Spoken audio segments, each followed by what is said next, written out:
Je sais que ça doit se faire normalement pendant les annonces. Et je tiens à remercier tous ceux qui ont participé hier au ménage. C'est pour ça que vous verrez encore des auréoles par-ci par-là. Nous avons bien shampouiné la moquette. Les chaises ont été astiquées comme il faut. Ah, petite parenthèse d'ailleurs. Les chewing-gums. Les chewing-gums. Les chaises ne sont pas des réservoirs à chewing-gum usagés. Je sais que ça se fait de moins en moins parce que les écolos ils nous prennent la tête de partout. Mais il y a toujours au moins un ticket de caisse quelque part dans notre poche pour enfermer le fameux chewing-gum usagé, plutôt que d'aller le coller en dessous de la chaise. Amen. C'est du bon sens. Alors je sais que beaucoup de chrétiens sont choqués de devoir gratter du chewing-gum en dessous des chaises parce qu'on se dit mais c'est des chrétiens, normalement ils ont du savoir-vivre les chrétiens. Ben, visiblement pas doués.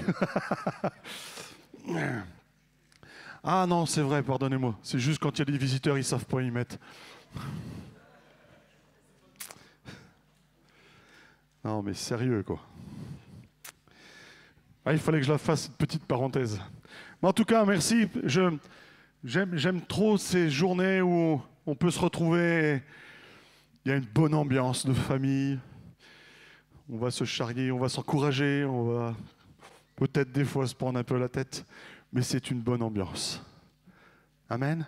Il y a du plaisir à travailler ensemble pour ce lieu qui nous reçoit chaque semaine, où nous avons, pour la plupart, vécu tous les temps forts de notre vie.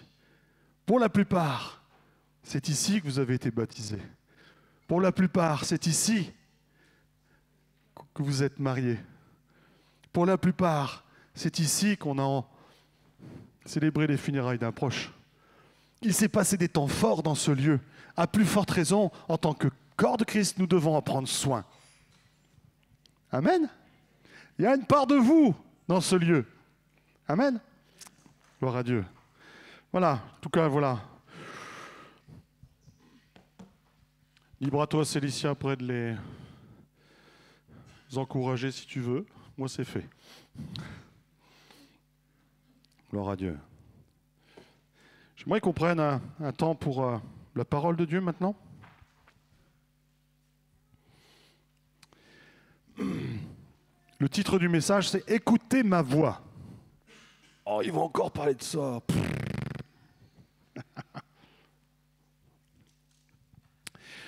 J'aimerais qu'on va lire ensemble le chapitre 4.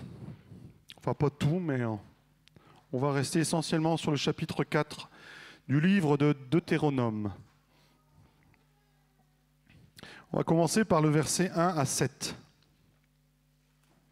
Donc, en voyant le contexte, pour ceux qui ne connaissent pas trop l'histoire biblique, le peuple Israël a été créé avec la descendance de Jacob. Jacob a eu son nom parce qu'il a rencontré Dieu changé. Dieu lui a dit « Je ne t'appellerai plus Jacob, mais je t'appellerai Israël ». De ce nom a porté toute la descendance. Comme par exemple moi-même, de génération en génération, on s'appelle des Castelots. Voilà. On a des Moutiers, on a des Dassonville, Là, Israël a donné ce nom qui a été donné par Dieu. C'est devenu l'identité de la famille. Cette famille n'est pas restée qu'une simple famille, est devenue carrément un peuple. Un peuple qui s'est retrouvé parce qu'il y a eu des temps de famine difficiles en Égypte. Elle a été réduite en esclavage et Dieu a levé un serviteur parmi ce peuple qui s'appelle Moïse, qui a été mandaté par Dieu pour se faire sortir de l'esclavage d'Égypte, le peuple d'Israël, et qui devait l'amener vers la terre promise. Et là, à ce chapitre-là, nous sommes à la frontière de la terre promise. Ils sont prêts à rentrer et Moïse a quelques directives à donner. Ça marche? pour le décor. Donc verset 1. Maintenant, Israël, écoute les lois et les ordonnances que je vous enseigne. Mettez-les en pratique afin que vous viviez et que vous entriez en possession du pays que vous donne l'Éternel, le Dieu de vos pères. Vous n'ajouterez rien à ce que je vous prescris. On va y arriver, hein. Et vous ne retrancherez rien, mais vous observerez les commandements de l'Éternel, votre Dieu, tels que je vous les ai prescrits. Vos yeux ont vu ce que l'Éternel a fait à l'occasion de Baal-Péor. L'Éternel, ton Dieu, a détruit du milieu de toi tous ceux qui étaient allés auprès de Baal-Péor. Et vous, qui vous êtes attachés à l'Éternel, votre Dieu, vous êtes aujourd'hui tous vivants.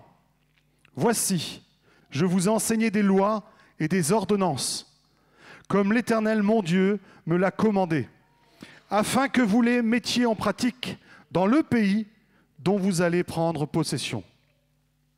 Vous les observerez et vous les mettrez en pratique, car ce sera là votre sagesse et votre intelligence aux yeux des peuples, qui entendront parler de toutes ces lois et qui diront « Cette grande nation est un peuple absolument sage et intelligent. » Quelle est, en effet, la grande nation qui est des dieux aussi proches que l'Éternel, notre Dieu, l'est de nous toutes les fois que nous l'invoquons. Amen. Donc, Moïse rappelle que pendant leur passage dans le désert, parce qu'ils ont mis plus de 40 ans avant de pouvoir prendre possession du pays, et pendant ce temps, Dieu leur a donné les 10 commandements. Ça, normalement, même si on est nouveau, on connaît l'histoire. Ne serait-ce que parce qu'on est un peu accro à la télé ou au film. Les 10 commandements, normalement, tout le monde connaît. Non ? Il y a quelqu'un qui ne connaît pas ici ? Non. Et il leur dit, voilà, ces commandements ont été donnés pour que vous les pratiquiez quand vous serez dans votre pays. Vous allez rentrer sur le territoire qu'on vous a promis, que je vous ai préparé, et vous allez les pratiquer. Pour 2 raisons. La première, nous l'avons lu, c'est pour être un témoignage auprès des autres nations, de se dire « Waouh, ce peuple, waouh, là-bas c'est droit, là-bas ils sont honnêtes, là-bas c'est... Franchement, c'est un pays paisible, c'est... Waouh !» Amen. Et le peuple de Dieu aujourd'hui, il a la même vocation. Nous nous rassemblons pour être un témoignage vivant envers l'extérieur. Waouh, ces évangéliques, ils sont bien. Oh.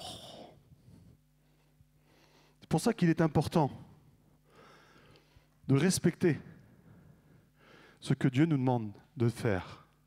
Nous avons une parole. Alors je sais que c'est pas très propre, quoi, hein, de parler de sexualité pendant un culte, quoi. Mais que pensent les gens du monde s'ils ont des informations sur votre intimité qui n'a rien de biblique? Partons, par exemple, vraiment dans l'extrême, vraiment l'extrême. Imaginons, nous avons des gens qui vont au culte tous les dimanches et ils ont des pratiques libertines, voilà, ils échangent. À votre avis, quel est le témoignage de ces gens? Qu'est-ce qui va ressortir? Ils échangent comme ça. C'est une religion moderne, hein, les évangéliques. Oh,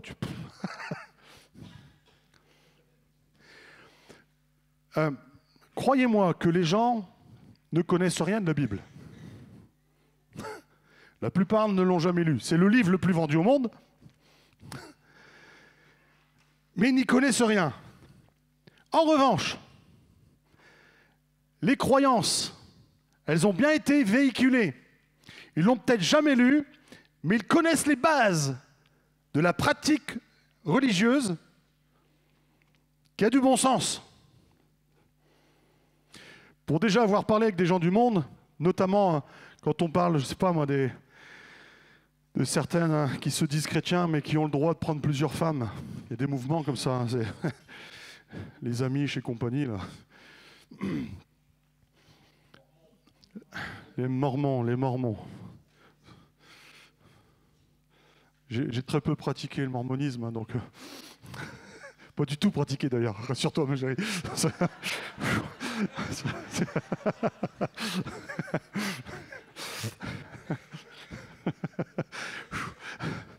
Je me suis bien rattrapé quand même. Mais certaines personnes se disent, mais c'est des chrétiens, eux? C'est quoi cette religion? Le gars, il a le droit de prendre plusieurs femmes. En plus, dans un contexte féministe. Attention, notre société n'a jamais été aussi féministe qu'en ce moment. Donc, tu dis à une femme du monde aujourd'hui, mais si tu es chrétien, tu peux avoir plusieurs femmes. C'est quoi ce délire? Quel est le témoignage? Ils savent très bien que l'amour, la fidélité, la bonté, la patience, ils ne connaissent pas la liste du fruit de l'esprit. Mais croyez-moi que dans les croyances, ils le savent. Inconsciemment, ils connaissent les valeurs. Amen. Donc, quand ils ont vent de pratique de vie d'église, quand ils sont témoins, par exemple, une sœur parmi nous se retrouve veuve, et Martine, Pascal, je sais que plusieurs membres de ta famille sont touchés parce qu'ils ont senti le soutien de l'Église au moment où Yves nous a quittés. Ils ont dit, waouh, mais en fait, je comprends que tu veuilles rester dans le Nord. Tu es bien entouré. Amen. Mais à contrario, quand on commence à discuter entre nous, des fois ça peut arriver, que certains vont discuter entre eux, ils ne se rendent pas compte qu'ils sont au milieu de gens du monde, puis tu as vu à l'église, puis alors, oh, tu ne sais pas ce qu'il a dit, et c'est reparti. Qu'est-ce qu'on donne comme témoignage à l'extérieur? Qu'est-ce qu'on donne comme témoignage? Et Dieu nous demande d'être justement dans l'obéissance de ses commandements pour pouvoir avant tout et premièrement être des témoins de ce monde. Amen. Non? Le cours des Amen a augmenté? Amen, ça veut dire d'accord.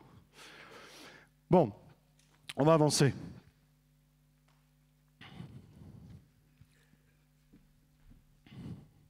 Ça va, j'ai pas été trop long, sinon je serais arrêté. Deutéronome 4, versets 23 à 25. Veillez sur vous afin de ne point mettre en oubli l'alliance de l'Éternel, votre Dieu, que votre Dieu a traité avec vous, et de ne point vous faire d'image taillée, de représentation quelconque, que l'Éternel ton Dieu t'ait défendu. Car l'Éternel ton Dieu est un feu dévorant, un Dieu jaloux.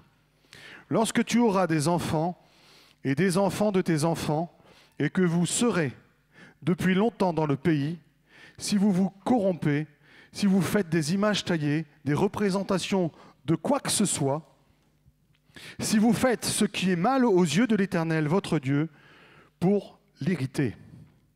Voilà ce que Dieu demande en fidélité, de n'avoir que lui comme Dieu, de ne pas avoir d'autre Dieu que lui.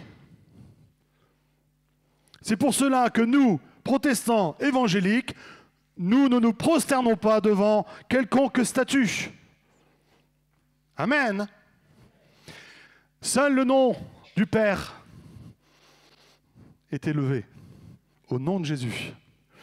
Et il n'est pas possible de pouvoir invoquer un autre nom que le nom de Jésus. Et nous devons nous adresser au Père au nom de Jésus. Nous devons nous adresser à Dieu, mais directement. Dieu réclame une intimité.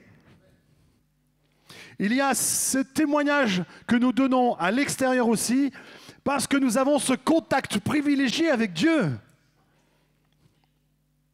Tu n'as pas besoin d'aller poser un cierge devant Saint Machin ou Saint Truc. Tu as directement accès, le téléphone rouge avec Dieu. Gloire à Dieu. Il y a cet adage dans le monde, hein, vaut mieux s'adresser à Dieu qu'à ses saints. Ouais. Amen.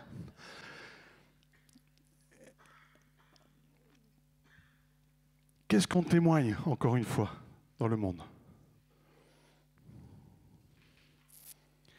Ça sert à quoi? Pourquoi vous allez à l'église tous les dimanches? Encore aujourd'hui, la météo, c'est pas terrible. Mais la semaine dernière, il faisait beau. Qu'est-ce que vous allez vous enfermer là-dedans? Eh les gars, descendez sur terre. Vous allez chanter, prier un truc que vous ne voyez pas. Non? Je sais pas, qu'est-ce que vous faites là? Qu'est-ce que vous êtes venu chercher ce matin? La louange. C'est bon, t'es servi. Ouais? Bah ça y est, la louange est finie. Ah, il y a un message, d'accord. Qu'est-ce que vous êtes venu chercher? C'est important. Pourquoi on se réunit? Pourquoi on est ensemble?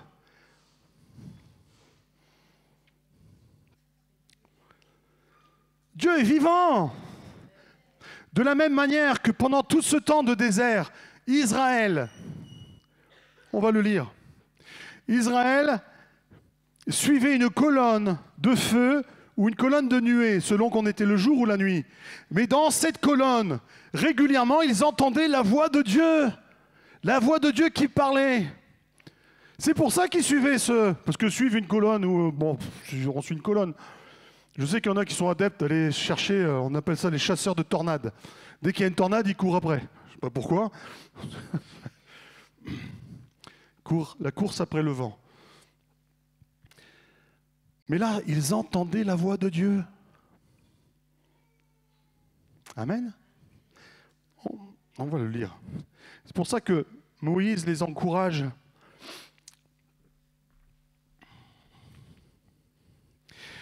Verset 7, quelle est en effet la grande nation qui est des dieux aussi proches que l'Éternel notre Dieu? Les de nous de toutes les façons que nous l'invoquons, toutes les fois que nous l'invoquons. Amen. Chaque fois qu'Israël a invoqué l'Éternel, l'Éternel a répondu, l'Éternel a agi, l'Éternel a exaucé. Toutes les fois qu'Israël s'est mis d'accord pour élever le nom de Dieu, Dieu a agi. Tout le temps. Jamais Dieu n'a manqué à l'appel. Dieu est fidèle. Mais comme dans tout couple, par exemple, je suis fidèle à mon épouse, je ne suis pas mormon.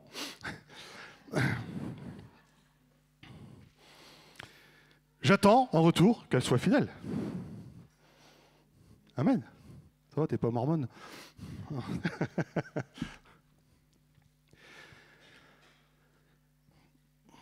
Dieu attend que le peuple de Dieu lui soit fidèle et en toutes circonstances de sa vie invoque son nom.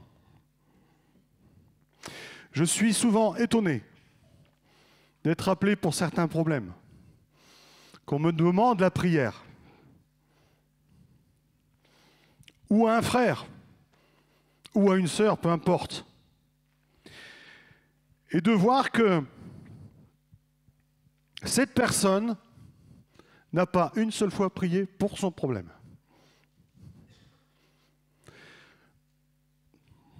Alors je ne veux pas vous décourager à venir nous voir, mais venir nous voir sans avoir même pas essayé de contacter Dieu, ça revient à l'idolâtrie, à passer par le saint pour... Mais ça n'a pas de sens. Que tu sois sans réponse, que tu sois comme enlisé dans ton problème et que tu demandes du soutien à tes frères et sœurs. Gloire à Dieu. Ça, c'est vivre le corps. Là, je dis Amen. Mais que tu ailles chercher un exaucement à travers quelqu'un, la prière de quelqu'un, ça non.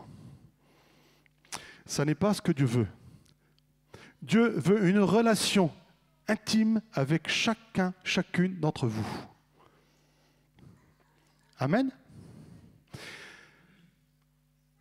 Vous rendez-vous compte que Israël entendait la voix de Dieu à travers la colonne. Amen. Qu'est-ce qu'on a lu? Qu'à travers cette colonne, Dieu répondait chaque fois, toutes les fois, qu'Israël l'a invoqué. On est d'accord? On l'a lu. Quelle est la différence entre Israël et nous? Amen. Amen, Jean-Jacques. La colonne est en nous. On ne va pas les lire. Mais prenez des notes, si vous prenez des notes.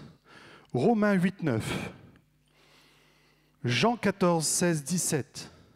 1 Corinthiens 6, 19. Éphésiens 1, versets 13 à 14.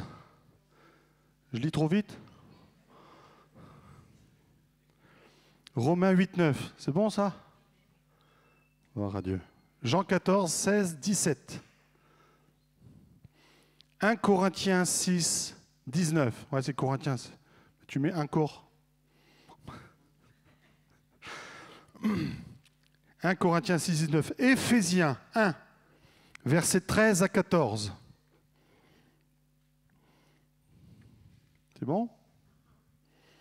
Galates 4, 6. 1 Jean 3, 24. Et Acte 2, verset 38. Tous ces passages attestent que ceux qui sont nés de nouveau, qui se sont repentis, qui ont accepté Christ comme sauveur, ont reçu le Saint-Esprit en eux. Donc la colonne qui guidait Israël, jour et nuit, cette colonne qui leur parlait, à chaque fois qu'il a invoqué l'Éternel, cette colonne est en chacun de nous. Donc, si en tant que peuple, cette colonne parlait, répondait aux prières, aux invocations du peuple, pourquoi cette colonne qui est en toi ne te parlerait pas à toi-même? Allô? Si tu as l'Esprit en toi, Dieu doit obligatoirement te parler. Tu dois entendre la voix de Dieu. Il veut te parler. Dieu réclame une intimité avec toi.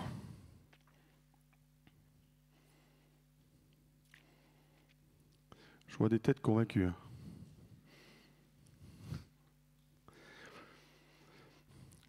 C'est merveilleux. Deutéronome 4, 40. Et observe ces lois et ces commandements que je te prescris aujourd'hui, afin que tu sois heureux. Toi, tes enfants, après toi, et que tu prolonges désormais tes jours dans le pays que l'Éternel, ton Dieu, te donne. Dieu a touché ta vie. Il a rempli ton cœur de son esprit. Il t'a donné sa parole. Amen. Et je sais que je vais encore choquer, mais c'est pas grave. La parole de Dieu, la Bible, c'est un bouquin. Sans l'esprit, tu peux rien faire avec. Plein d'experts ont essayé de démonter l'écrit, ils ont plongé ils s'en sont gavés, ils l'ont étudié, ils s'en sont gavés, et ils n'ont pas été transformés pour autant. Si tu n'as pas le cœur qui reçoit le Saint-Esprit en toi, le Logos ne devient pas Réma, la vie ne vient pas en toi. On a besoin d'avoir cette colonne de feu en nous. Tous ceux qui entendaient Dieu et qui pouvaient mettre la parole de Dieu en pratique, ce sont ceux qui ont décidé de suivre Dieu. Une grosse partie, vous demanderez le chiffre exact à Philippe si vous voulez, moi je ne le connais pas. Une grosse partie d'Israël est restée en Égypte, a préféré rester en Égypte. Ils n'ont pas suivi Moïse. Mais ceux qui ont suivi ont eu cette grâce de voir la colonne et d'entendre Dieu. Amen. Et le fait d'entendre Dieu, c'est pour que nous puissions obéir. Dieu veut nous guider comme il a conduit Israël. Dieu veut guider ta vie. Dieu veut t'instruire, veut te donner des conseils. Il veut te faire avancer. Pour que ta vie soit elle-même un témoignage de bénédiction. Parce que là, il nous l'a précisé, je ne vois pas pourquoi. Le Dieu de la loi dit, je vous donne cette loi, obéissez à ce que je vous dis, et vous serez heureux, toi et ta génération suivante. Le Dieu de la loi garantit le bonheur derrière. Et nous, qui sommes sous la grâce, ça ne serait pas possible. Non. Nous avons cette colonne en nous. Nous devons recevoir les directives du patron, du bon berger, pour que nos vies soient conduites. Ce sont des vies conduites par Dieu, des vies bénies par Dieu, qui vont susciter l'envie au monde extérieur de dire « Mais combien de fois on a pu l'entendre, Elisabeth ? On aimerait bien être comme vous. » Libre à toi. Donne ta vie, tu donnes ta vie quand ? Oh non, non, c'est pas pour moi. Ah bah, quand on aura marre, tu reviendras. Parce que c'est pas par nos propres efforts que nous allons arriver à construire notre petit bonheur sur terre. Tu peux t'évertuer à construire tout ce que tu veux, tôt ou tard, ce que tu construis tombera. Non ? Et quand tu t'accroches à ce bonheur que tu as si bien chéri, si bien construit, là tu pars en dépression, parce que ton bonheur est cassé. Alors que si ton bonheur vient de Dieu, parce qu'il comble ton cœur, parce que tu restes dans l'obéissance, quand on est dans l'obéissance, on se prémunit de toute attaque. Amen. Nous allons bientôt voir dans la formation de disciples le combat spirituel. Le premier principe du combat spirituel, pour être le plus intouchable possible, c'est d'être clair avec Dieu. Amen. Dès que j'ai une attaque, Seigneur, pourquoi j'ai cette attaque ? Quelle porte j'ai pu ouvrir sur ma vie ? Et c'est ça qui nous permet de ne pas rester dans des problèmes, de nous enliser dans des situations pas possibles. Amen. Certaines personnes vont avoir des conduites qui ne sont pas à l'honneur de Dieu. Si on reparle de l'intimité du couple, si tu as des pratiques selon le monde, des pratiques qui ne plaisent pas à Dieu,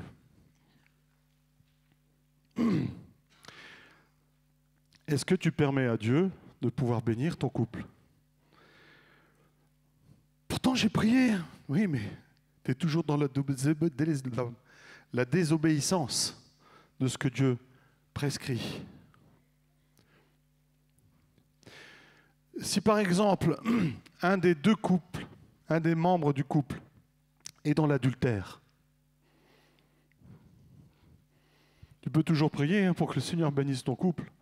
Ton adultère est en train de contaminer ton couple.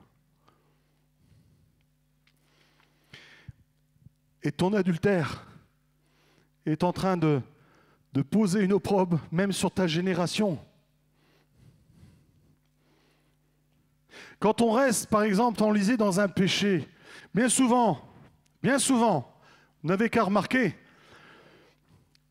un homme adultère va engendrer des fils adultères. Un alcoolique va engendrer des alcooliques. Pourtant, le gamin, quand il voit son père faire, il se dit « mais jamais je ne ferai ça !» Et quelques années après, c'est exactement la même chose, le même scénario. Parce qu'il y a cet interdit. Mais tu peux prier tant que tu veux, tant que tu ne te seras pas débarrassé de ça. Seigneur, pardonne-nous. Pardonne-moi. La repentance. Repentance. Des fois, j'entends des chrétiens, mais pourtant j'ai donné ma vie à Dieu. Oui, mais il y a des domaines de ta vie que tu n'as pas laissés à Dieu.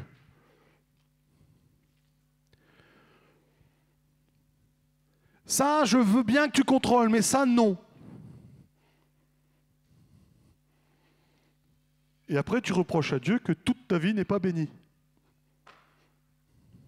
Écoute. Écoute. Mais je peux pas, je l'entends pas. Mais oui, il est là le problème. Tu n'as pas achevé ta conversion, ou tu es retourné dans ton vomi. C'est la parole de Dieu qui dit ça. Hein. Tu es retourné en arrière. Tu retournes en arrière, tu ne peux plus entendre. Tu te coupes. C'est pour ça qu'il faut rentrer en soi-même. Et Israël, Moïse va, pendant ce chapitre, prophétiser sur Israël. Il va leur dire, les gars, tant que vous serez fidèles, Dieu va vous bénir et vous serez vraiment un témoignage extraordinaire pour le monde. Pour toutes les nations, on dira de vous, waouh, quel peuple béni. Mais si vous n'obéissez pas, la nation sera détruite. Vous serez déportés. C'est ce qui va se passer. Israël va commencer à adorer Baal, Astarté. Il va oublier Dieu carrément. Il y a même des passages où on va dire qu'ils vont se donner au dieu Moloch, avec sacrifice d'enfants.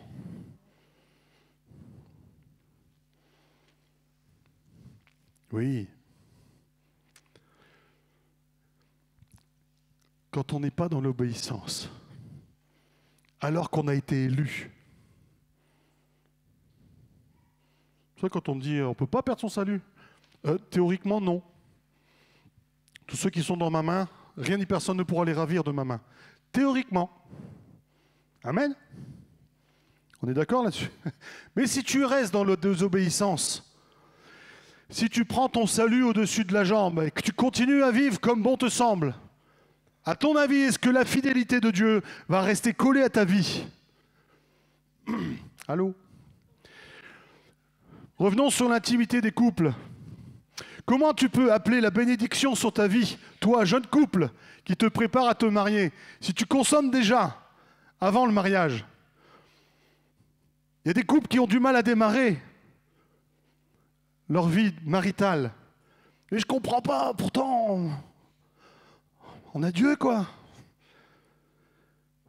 Mais qu'est-ce qu'il a dit, Dieu? L'intimité, c'est dans le cadre du mariage. Pourquoi tu consommes avant? On t'a donné une autorisation écrite? Tu as reçu une autorisation écrite de Dieu? Ouais, mais ça, c'est vieux, ça, pasteur. Attends, aujourd'hui, on est en 2025, quoi. Oh. Puis il faut essayer, quoi. On ne sait jamais.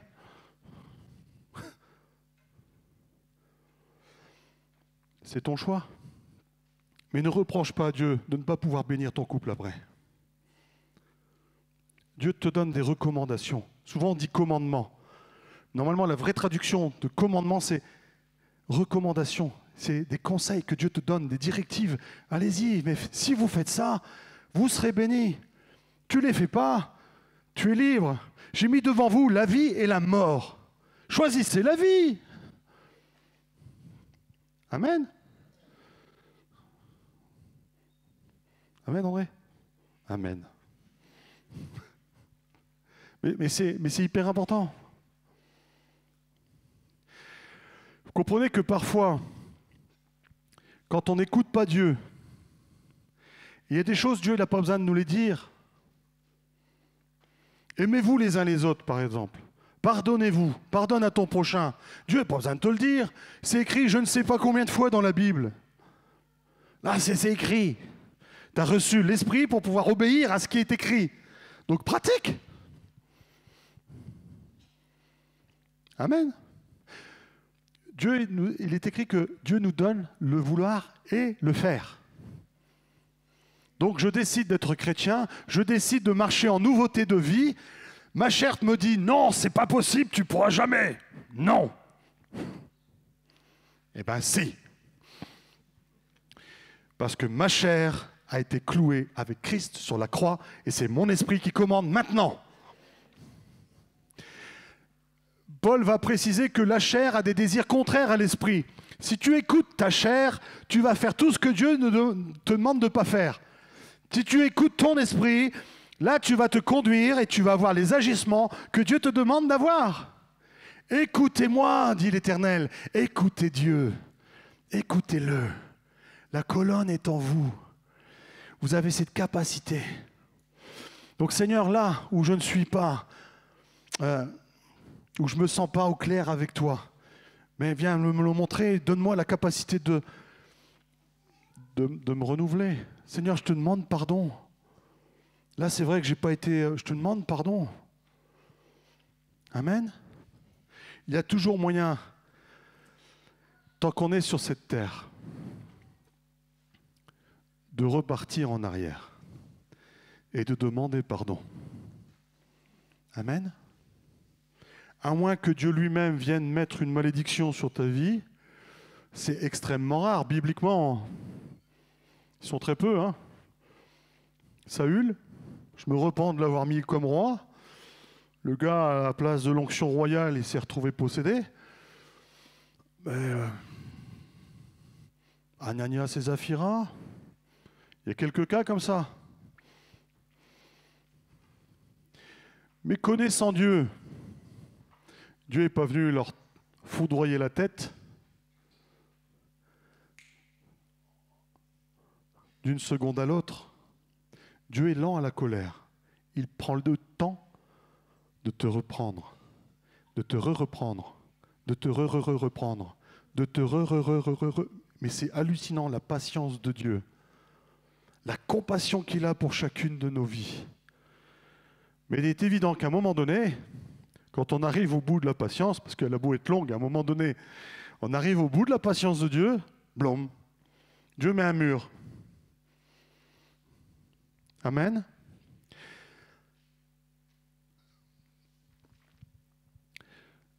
Surtout que dans certaines confessions, on a pendant des siècles interdit le peuple de Dieu de lire la parole de Dieu. Nous sommes rentrés dans des liturgies. Donc la connaissance a été brisée. Là, chez les protestants évangéliques, nous donnons cet enseignement. Sur les grosses lignes de la vie, tout le monde sait comment il doit se conduire. Non ? Et quand bien même il y aurait des questions, nous pouvons y répondre. Je sais qu'il y a quelque temps, Philippe a apporté sur le tatouage. Il a apporté une lumière sur le tatouage. Vous vous rappelez ? Non ? Il faut que tu la refasses, Philippe. Ils ne s'en souviennent plus.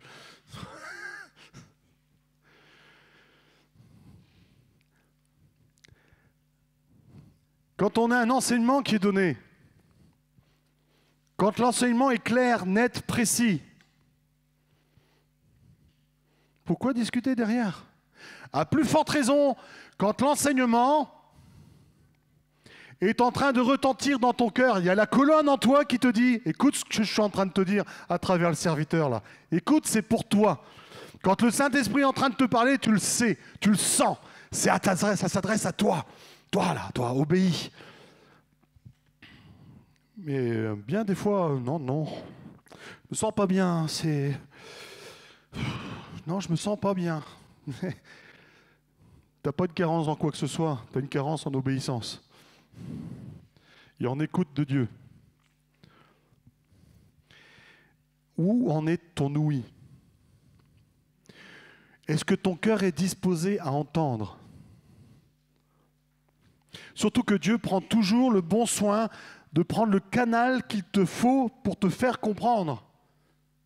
Il n'est pas un homme. On a fait des travaux cette semaine à la maison.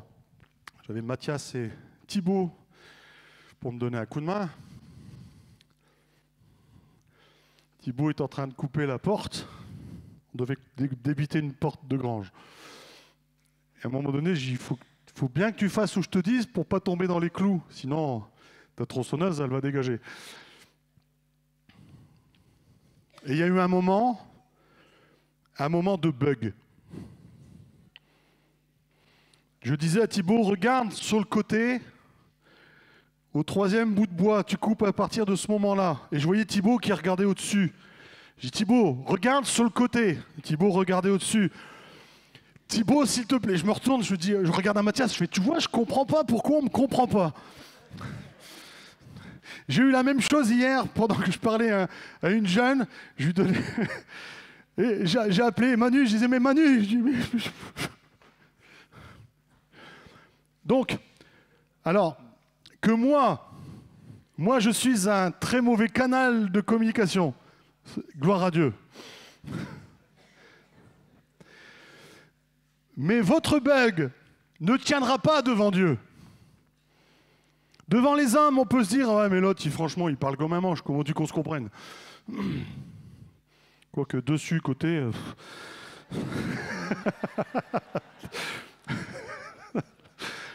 Mais bon, bref. Moi aussi, je t'aime.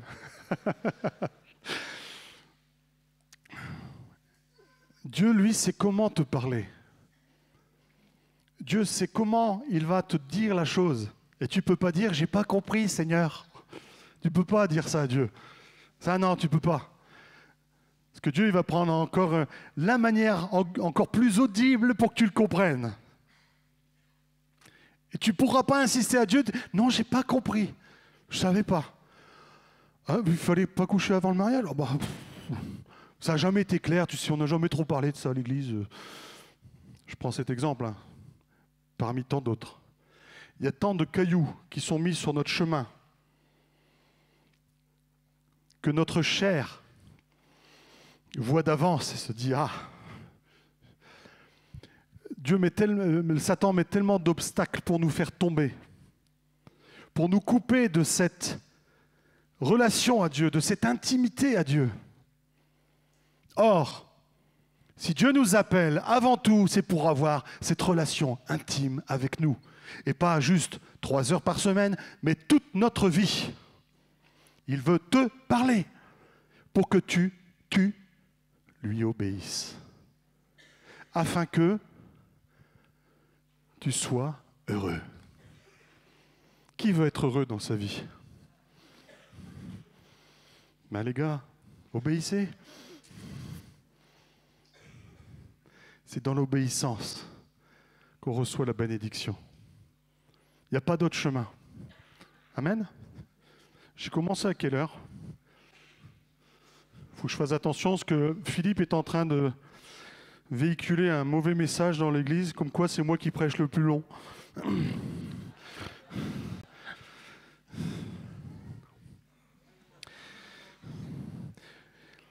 Dans Jean 10, chapitre 10, Jésus nous explique qu'il est le bon berger. Mes brebis me connaissent. Mes brebis, vous savez l'animal frisé? Ben. Elles me connaissent, elles entendent ma voix. Elles entendent ma voix. Le berger parle, les brebis suivent. Amen. Et les brebis sont conduites dans un vert pâturage. Le berger prend soin de ses brebis. Le berger va leur donner la nourriture dont elles ont besoin. Quand c'est la mauvaise saison qui arrive, le berger les rentre à la bergerie. Il les nourrit autrement qu'avec de l'herbe fraîche. Mais le berger prend soin toujours du troupeau. Mais pour être sous la protection du berger, pour être nourri, pour avoir la nourriture apportée par le berger, il faut obéir à la voix du berger, prendre la direction du berger. Amen. C'est pour ça que Jésus, il a dit, il est avantageux que je m'en aille, afin que chacun d'entre nous ait la colonne en nous, et que nous puissions entendre directement la voix de la colonne en chacun de nous, et pouvoir suivre ses directives. Alléluia. Amen. Vous avez compris, je pense. On va prendre le temps de prier. Amen. Courbons nos fronts. Seigneur,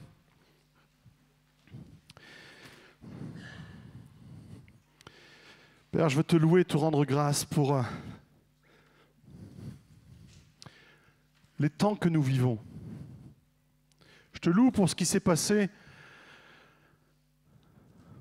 dans cette période de Deutéronome. Cette période avec Moïse où Israël pouvait voir cette colonne de nuée, cette colonne de feu et entendre ta voix. Mais je te loue de ce qu'aujourd'hui, quiconque croit, quiconque